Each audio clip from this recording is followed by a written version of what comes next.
Mukunda Goswami Srila Prabhupada ki jai, Jai Krishnapada Paramahansa Paribhajagacharya Stotara Sada Shri Srimad Bhagavatam Srila Bhakti Siddhanta Saraswati Thakur Maharaj Srila Prabhupada ki jai, Ananda Koti Vaishnava Vrinda ki jai, ISKCON founder Acharya Srila Prabhupada ki jai, Namacharya Srila Haridas Thakur ki jai, Prem se ho Shri Krishna Chaitanya Prabhu Nityananda Shri Advaita Gadadhar Shri Vasari Gaur Bhakta Vrinda ki jai, Shri Radha Krishna Gopinath Shama Kunda Radha Kunda Giri Govardhana ki jai, Shri Davan ki jai, Shri Sridhar ki jai, Shri Jagannath Puri Dham ki jai, Shri Tulsi Devi ki jai, Shri Bhakti Devi ki jai, Ganga Maya ki jai, Gaur Premanandi Hari Hari Bol Shamaveda Bhakta Vrinda ki jai. All glories to the assembled devotees, all glories to the assembled devotees, all glories to the assembled devotees, all glories to Shri Shri Guru and Shri Gauranga. Narayanam Naraskricham Naram Chaivam Narotamam Devim Saraswatim Vyasam Tato Jayam Udirayet Nastaparayeshu Abhadreshu Nityam Bhagavata Sevaya Bhagavati Utamashokir Bhakti Bhavati Naishtiki. We're reading from the Srimad Bhagavatam, Chapter 7, Text 12. Does that sound right? 11. Pardon? 11. Oh, 11. Canto 2, Chapter 7, Text 11.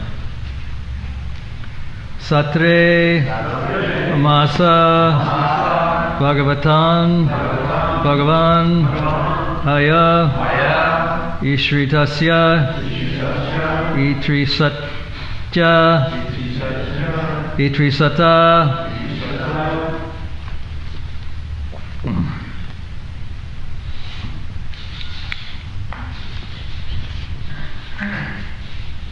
Sakshat Sa Yagya Purushas Tapaniya Varnaha Chandomoyo Makamayo Kila Devatatma Vacho Babubur Usatihi Svasato Sya Nastaha Satre Mamasa Bhagavan Maya Stri Sato Sakshat Sayagya Purushastapaniya Varna Chandomayo Mokamayo Kila Debetva Vacho Babubir Usati Svasatasya Nasat Satre, responsibly. Satre, in the sacrificial ceremony. Mama, of mine. Asa, appeared. Bhagavan, the Supreme Personality of Godhead. Hayashirisa, with his horse-like head. Ata, thus. Sakshat, directly. Saha, he. Yagya Purushaha, the person who is pleased by performance of sacrifice. Pleased by performances of sacrifice. Tapaniya, golden. Varnaha, hue. Chandaha, Mayaha, personified Vedic hymns. Maka, Mayaha, personified sacrifices. Akila, all that be. Devata Atma, the soul of the demigods. Vachaha, sounds. Babubuhu, become audible. Ushatihi, very pleasing to hear. Shvasataha, while breathing. Asya, his. Nastaha, through the nostrils. Translation by Srila Prabhupada. The Lord appeared to me as the Hayagriva incarnation in a sacrifice performed by me, Brahma. He is the personified sacrifices, and the hue of his body is golden. He is the personified Vedas as well, and the supersoul of all demigods. When he breathed, all the sweet sounds of the Vedic hymns came out of his nostrils. Responsibly. The Lord appeared as the Hayagriva incarnation in a sacrifice performed by me, Brahma. He is the personified sacrifices, and the hue of his body is golden. He is the personified Vedas as well, and the super soul of all demigods. When he breathed, all the sweet sounds of the Vedic hymns came out of his nostrils. Purport. The Vedic hymns are generally meant for sacrifices performed by fruitive workers who also want to satisfy the demigods to achieve their fruitive result. But the Lord is the personified sacrifices and personified Vedic hymns. Therefore, one who is directly a devotee of the Lord is a person who has automatically both served the purposes of sacrifices and pleased the demigods. The devotees of the Lord may not perform any sacrifice or may not please the demigods as per Vedic instructions, and still the devotees are on a higher level than the fruitive workers or the worshippers of different demigods. The verse again, the Lord appeared as the Hayagriva incarnation in a sacrifice performed by me, Brahma. He is the personified sacrifices, and the hue of his body is golden. He is the personified Vedas as well, and the super soul of all demigods. When he breathed, all the sweet sounds of the Vedic hymns came out of his nostrils. Ukam karoti vachalam bhangam longayate girim yatkri pataraham bande Shri Guru dinatarane nasta prayeshu abhadareshu tim bhagavata sevaya bhagavati utamashloker bhakti bhavati naishtiki. So it's kind of interesting that the word ushatihi, very pleasing to hear, as it's translated, very pleasing to hear, is part of this verse. Very pleasing to hear means that, and it's also translated here as sweet sounds of the Vedic hymns. So sometimes we hear sweetness can not only apply to taste and other things and smells, but also to sounds, as it is described here. And it's described that the sounds came out of the nostrils of Hayagriva, very sweet sounds of the Vedas. Ushatihi, very pleasing to hear. And there was a book or a film called Sweet Smell of Success. So sweetness can mean many things. It can mean something that's good, something that's positive, something that has a certain flavor to it. And usually something that's sweet is associated with sugary taste. But it also can mean something that's good. Or when I was in New Zealand, someone said, when I was purchasing something, "You'll be sweet." That was their way of saying in New Zealand. An Australian would say something like, "Everything will be all right for you." But I thought it was kind of interesting that he said, "You'll be sweet." That means you'll be okay, all right. So it's kind of an interesting translation of that word, sweet. And it's kind of interesting that we think of sweetness as something that smells good or tastes good. And it's kind of an interesting twist of the use of words. In Sanskrit, they use the word sometimes ruchi, meaning taste, and also that means sweet. It's one of the elements that are mentioned in a verse by Rupa Goswami in the Nectar of Devotion. I think it's number 6, that ruchi is one of the steps along the way to bhava and prema, starting with shraddha and bhajana kriya. So sweetness is a very unusual thing. Sometimes when we hear people, I don't know if some of you had this experience, but when we hear people who are very conversant with Hindi and Sanskrit recite or sing Sanskrit shlokas, it's a very pleasing and beautiful sound. It's something that we Westerners don't know much about, because they kind of grew up with it. They have that ability to sing. And in one of Lord Chaitanya's pastimes, there was a devotee, Mukunda Dutt I think was his name, who used to sing very sweetly. according to different translations. He had a very sweet sound when he sang. And according to the book called Madhurya Kadambini by Vishwanath Chakravarti, it's sometimes described that ruchi, or taste, can come to us in two different ways. One of the ways is very elementary, and we get a certain taste because of devotion. There was an example of Prabhupada putting a painting, or a finger painting, or painting, on the seat in front of him when he was traveling on an airplane, I think from New York to London. And he was, from the story that I've been told, he was gazing at that picture, a very kind of primitive picture painted by an 8 or 7-year-old child of Krishna. And so it's a form of ruchi, that Prabhupada was very pleased by this, very primitive kind of bit of painting, because it was painted with a feeling of great devotion.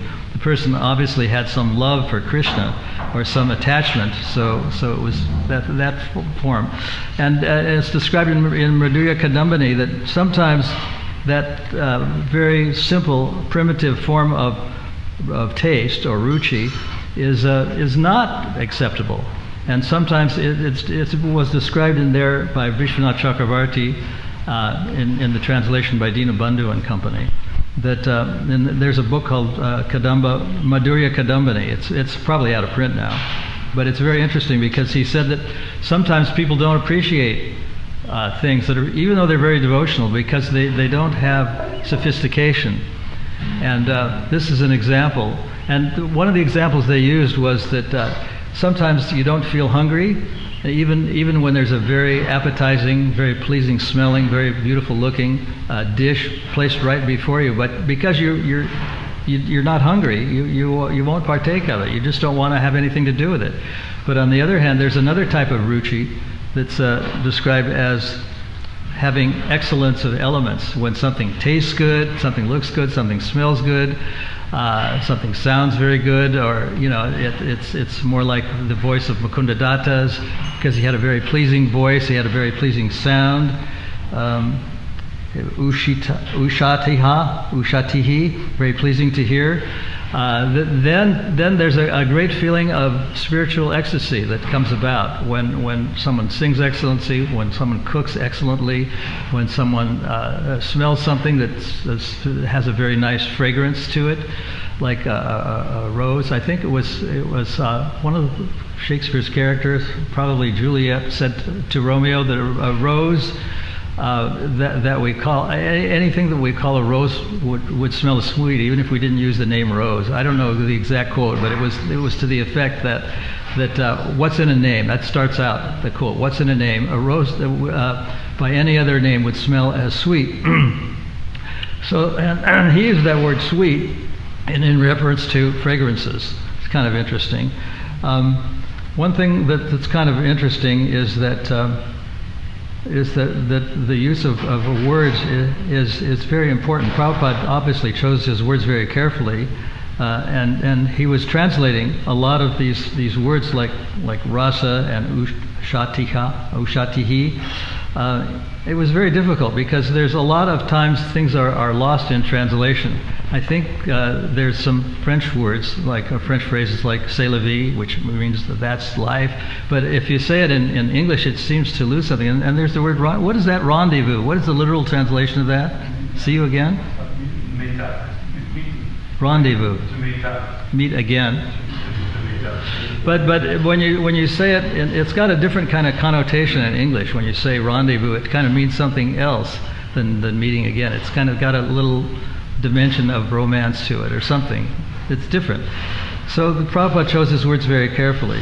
And one of the things he talked about was realization. I don't know if we have it here, but in the first canto, do we have the first canto of the Srimad Bhagavatam? Is it in the bookcase? Anyway, there's a purport that I think is very important, and I want to read it if it's there. Can you have a look and see if it's the first canto of Srimad Bhagavatam?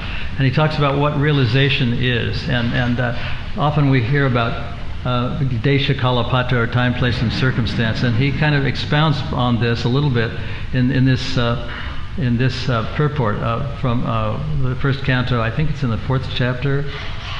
In its purport. Yeah, that's the one there. I think it's the 4th chapter. Let me see if I can find it. That's the 5th chapter, 4th chapter, 1. 4th chapter.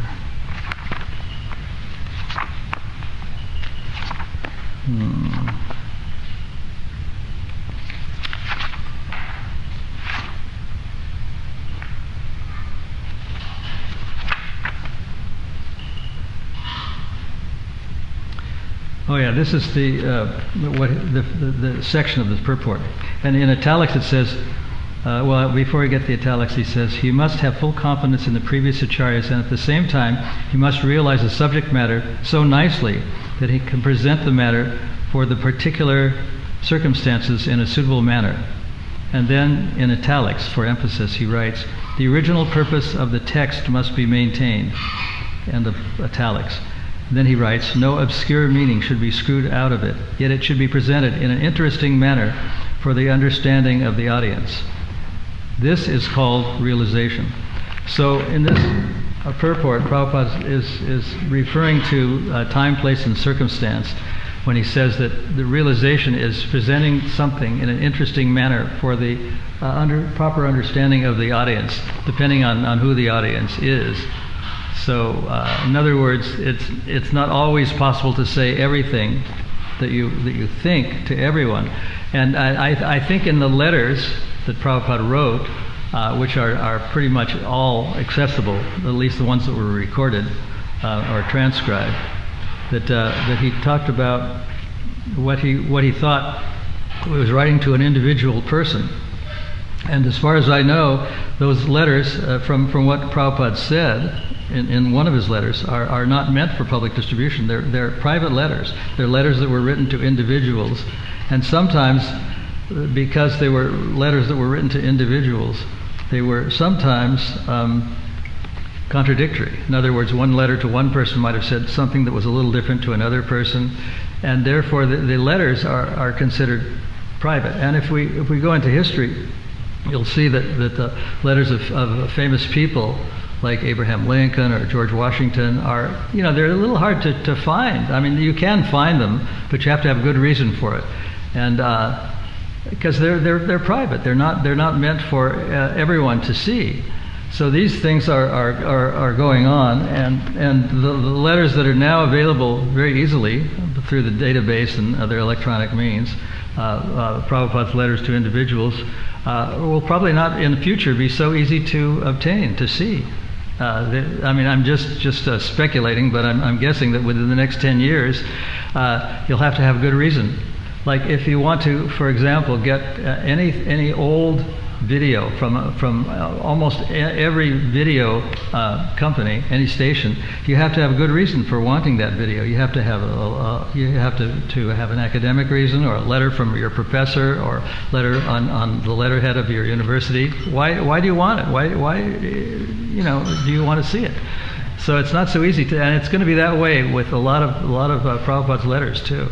And in the conversations, I think also he spoke to people in a room or that were on a walk with him.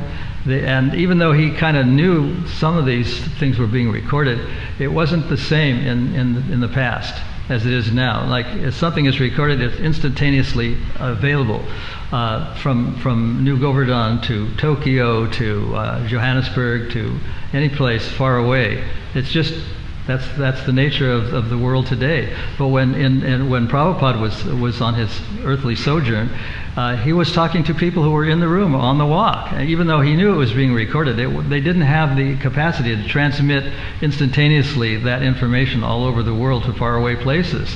So even that kind of information is going to be not so easily obtainable in the future. That's my speculation. Of course, what Prabhupada has written in books and what he said in pandals and big public lectures is always going to be available, because those were meant for everyone, for all time, for all places.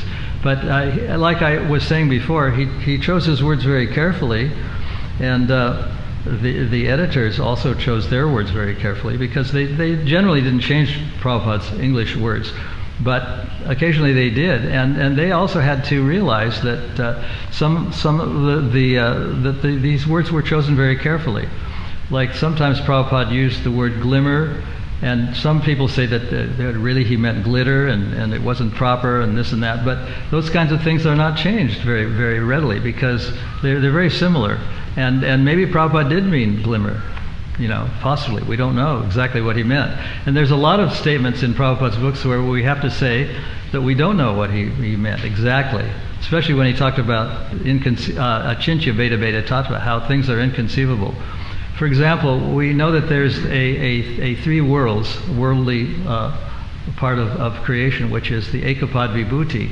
And Prabhupada has indicated in lectures that the ekapad vibhuti is like a dream. It's kind of like a passing thought. It's something that exists. It's got a sort of ephemeral nature to it. It exists eternally, but at the same time, it's not. It's kind of ethereal. It's kind of like a thought. It's like kind of like a dream. And he has said on many occasions that when we are in the so-called real world, we forget what we have dreamt the night before, and when we're in the night world dreaming, we forget about the day world. And because in both cases we think it's real, it's the real thing, it's the genuine article. But we also learned that even this world that we live in, even though we feel pain, we feel hardness, we feel softness, we feel sweetness, and so on, even that is the kind of a dream. There's a daydream and a night dream, and both are considered to be passing fancies. They're not the real thing. They exist, and they have an eternal nature. There's always an ekapad vibhuti, but it's always changing. And the real reality is the spiritual world, the world that we don't see, the world that we're not part of. We're part of it, of course, but we don't see it, we don't feel it, we don't always hear it, and we don't have personal relationships with Krishna. Now, sometimes Prabhupada has said that he's told us that the atheists sometimes have said, "Can you show me God?" And Prabhupada's usual answer to that question was, you have to fashion your eyes in such a way that you can see God. And then he quotes his own spiritual master as saying that we have to not try to see God, but act in such a way that God will see us. That we have to do our service so nicely that God will want to see who we are and what we're doing and why we're doing what we're doing. That is what a general lover of God tries to see. Not that God is his order supplier, or he has to come whenever he's called, whenever the person calls him. He has to be seen in that way, just like a material person.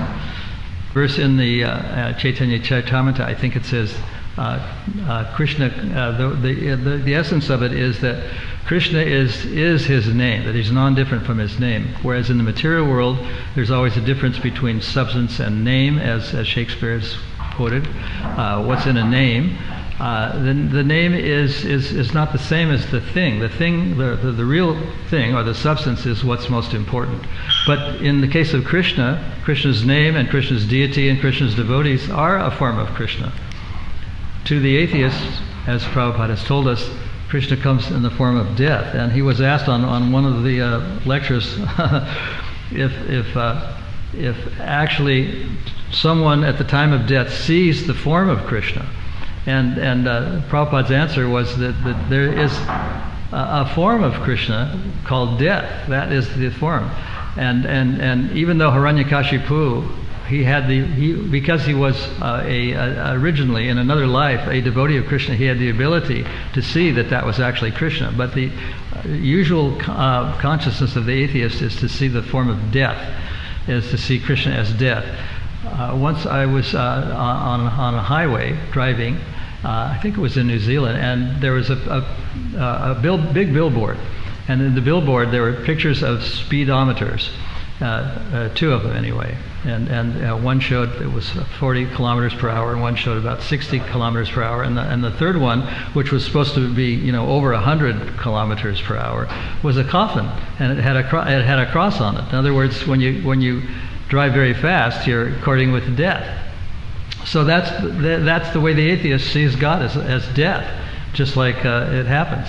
It's and it's very interesting that some people think that the object of life is to live forever, is to not just live for 100 years, but to live for 2 or 3 or 4 or 5 or 6 or 700 years. And one writer wrote that, well, maybe we're going to fix it so that all bodily parts, even hearts and brains, can be replaced, and we're going to live to be 700 years old. But what kind of people will we be? Will we be robots? Will we have any kind of minds? Will we be able to reason? Or will we just be kind of straw men, mindless robots? It's very interesting what happens, because many people believe that is the goal of life, is to lengthen our lifespan, to live on other planets where there's plenty of air and that we're not going to be overpopulated. And some of the wealthiest people in the world are actually spending their hard-earned money, not so hard-earned, but their wealth on rocket ships to go to outer space to colonize the other planets, because they think that the world there's too many people on it. There's not going to be enough food for everyone. This is the way some people tend to think, and they think that the ability to live longer and to build tall buildings is just going to exist eternally, that we're going to build taller and taller buildings, we're going to live for longer and longer periods of time, we're going to eat better and better food, and we're going to have more and more beautiful wives and husbands as time goes on, and life is perfect, everything is beautiful. That's the vision of a godless person, and that is the vision that the Krishna conscious people are soldiering against. Those are, as I was saying earlier on, are the enemies, and sometimes these enemies are very formidable. They're very knowledgeable. They some of them in other parts of the world have been to many holy places. They even know their names, and they're very astute. They can recite many shlokas. They appear to be very, very intelligent. So those are the kind of formidable, depending on which side of the pond you grew up on, whether you say formidable or formidable, is what side of the pond you grew up on, I suppose. Anyway, those are the enemies of the Krishna consciousness movement. Sometimes very, very, very attractive and very wise and very intelligent. But Lord Chaitanya has cautioned us to be very careful. And it's said in the Katha Upanishad, one of the verses, that spiritual life it's a transcription of a lecture that Prabhupada spoke. It's in the Vyasa Puja book of 2021. And he was speaking to I think it was one of the Gaudiya Math societies, and he was quoting this verse from Kathopanishad that says that spiritual life is actually like a razor's edge. I mean, it sounds very, very beautiful and very, very glittery. It's the entrance to Krishna consciousness it's a very clean place. They have nice music, nice food, wonderful, friendly people. But we're entering into a razor's edge situation where at any moment we can die. At any moment people can become nasty and dirt can appear. So that's the sort of unseen sometimes enemy that's there. And like in a court, if a person is tried for, let's say murder, and says that I didn't do it, the devil made me do it, it's not considered a very good excuse, and usually that kind of person is executed or punished. But in Krishna consciousness, we know that the devil, or the not this, the Maya, is within. It's not just the devil without; it's the devil within. And because we have so many manifested desires, they sometimes manifest late in life, and after being a devotee for a very long time, even initiated. There are instances where people sometimes succumb to the material energy, either from within or from without. It does happen. Anyway, I'll probably have to end there. I'll read the verse again and say, the Lord appeared as the Hayagriva incarnation in a sacrifice performed by me, Brahma. He is the personified sacrifices, and the hue of his body is golden. He is the personified Vedas as well, and the supersoul of all demigods. When he breathed, all the sweet sounds of the Vedic hymns came out of his nostrils. Any questions or comments or things to say? Any additions or corrections? Yes?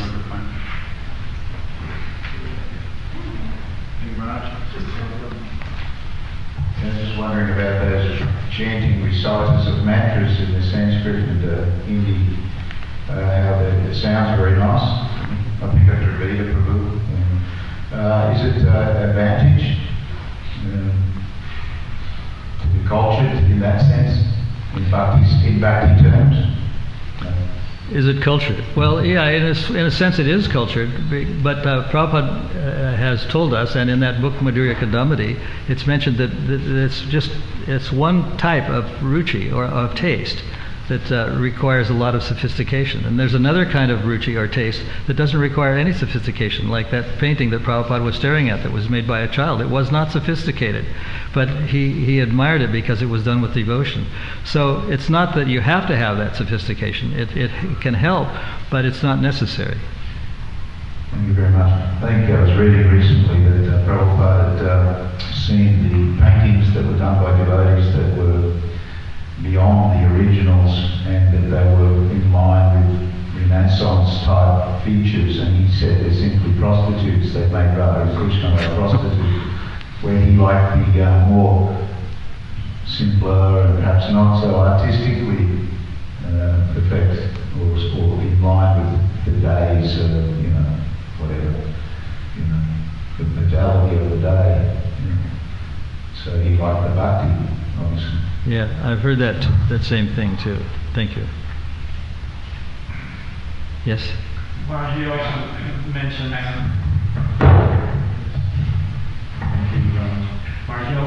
spiritual life is like walking on the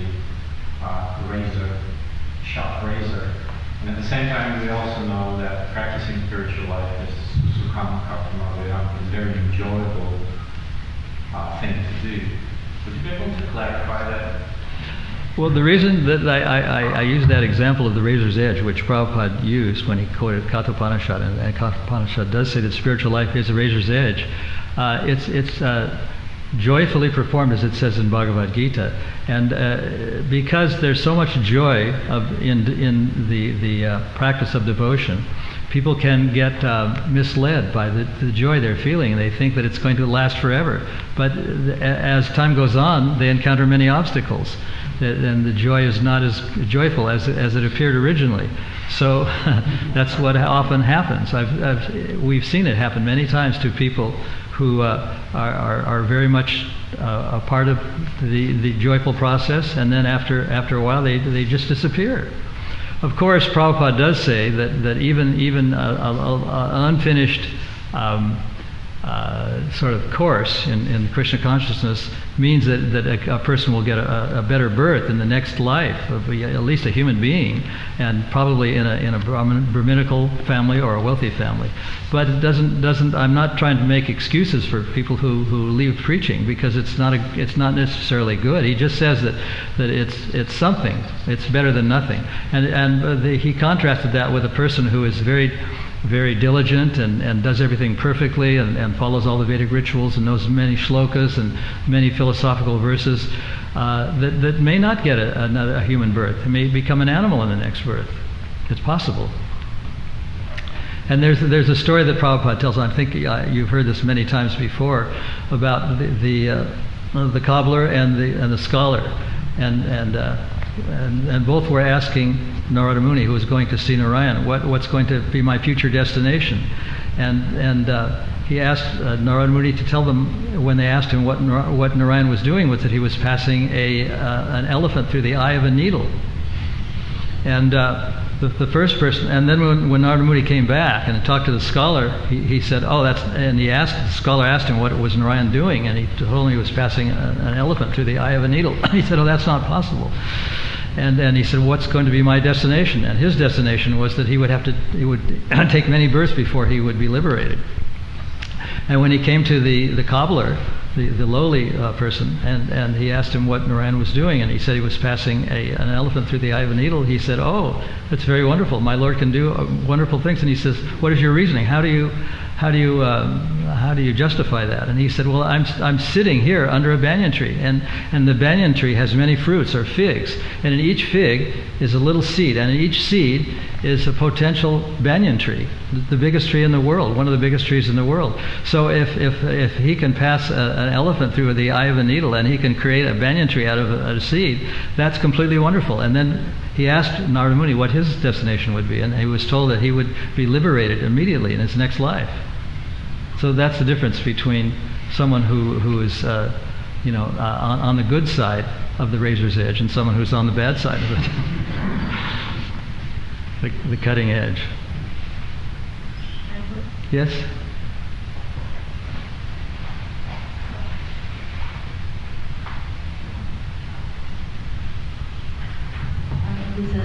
One of Krishna's names is Bhagavatam, and it means that he sees the devotion within the heart. Mm-hmm. So externally, you may be, have so many skills, or can recite some of the mantras and sing beautifully or whatever, but Krishna's actually seeing what's in the heart. It's Bhagavatam. Yeah, that's a very important phrase, Bhavagrahi Janardana, which means that Krishna and all of us are just supposed to see the good side of people. And it's also stated in the Chaitanya Charitamrita, Nitya Siddha Krishna Prema Saja Kabunai, Shravanadi Chudichite Kadiye Udai, that everyone, all people, all animals, all plants are originally Krishna conscious. They're just temporarily forgetful.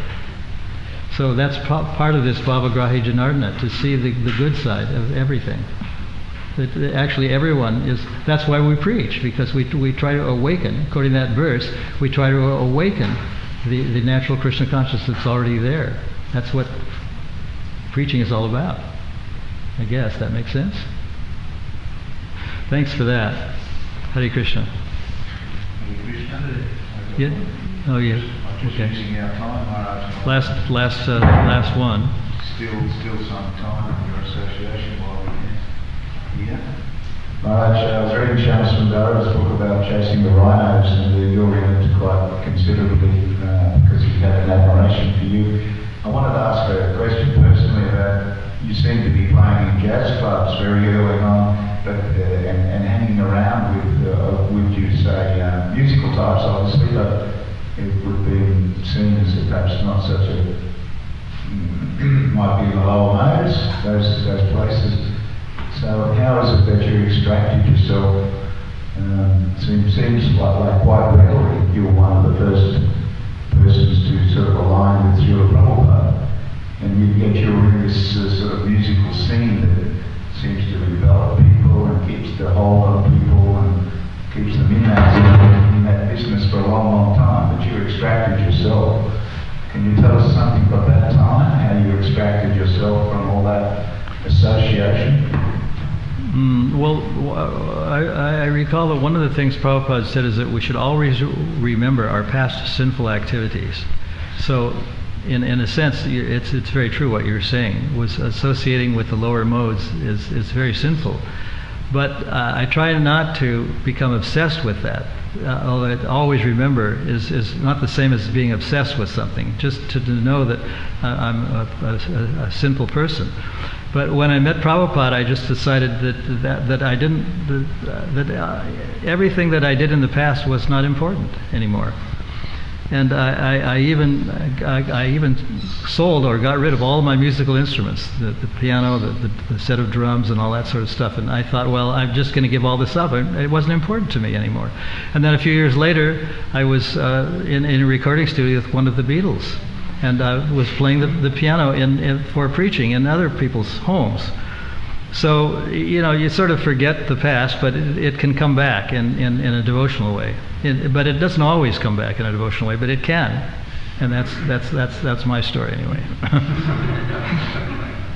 thank you very much. Hare Krishna. Hare Krishna. Yes. Anything else? There's one over there. Okay, last one. This is the last, very, very last one. remember she wanted me to share the story. Pardon? You wanted me to share the story a couple of weeks ago, and I think it's appropriate for me to tell it now. Yeah, okay. Tell your story. Okay. This is a great story, by the way.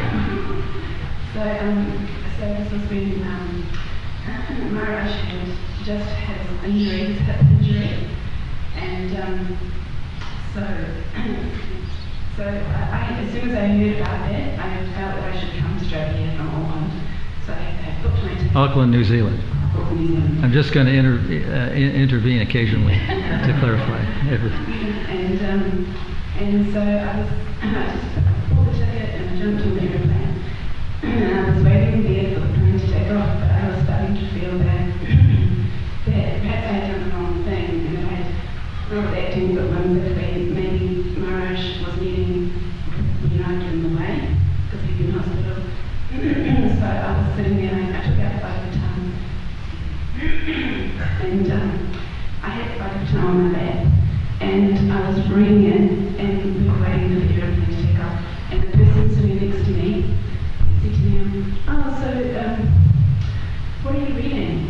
And I said, I'm reading a book called Srimad Bhagavatam. And he said, I've got those books. I've got those books in my garage. And how did he say Prabhupada's name? Yeah. And he said, I've got this book. And I've also read the Prabhupada Leela Rita.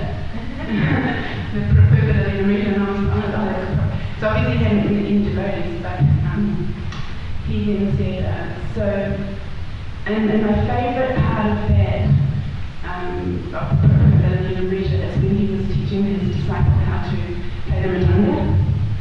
So, well, that's my spiritual master, so I knew that I was in the right place at the right time, because that was Mukunda Maharaj, so yeah, it was really good. And he also had been, it was just quite amazing that he could, there's a sign that was right next to me, then I knew that, it was in the right place.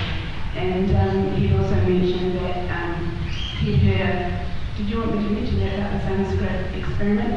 Yeah, he also heard about a Sanskrit experiment where some devotees, I don't know what devotees, but they made an experiment of speaking Sanskrit mantras into a iron filings, like iron filing type board, and they were speaking these sound vibrations, and they would make the form of the Devanagari inside the iron filings.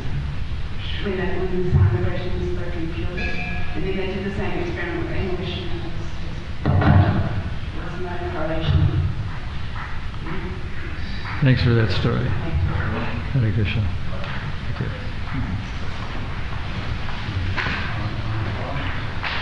HH Mukunda Goswami Maharaj.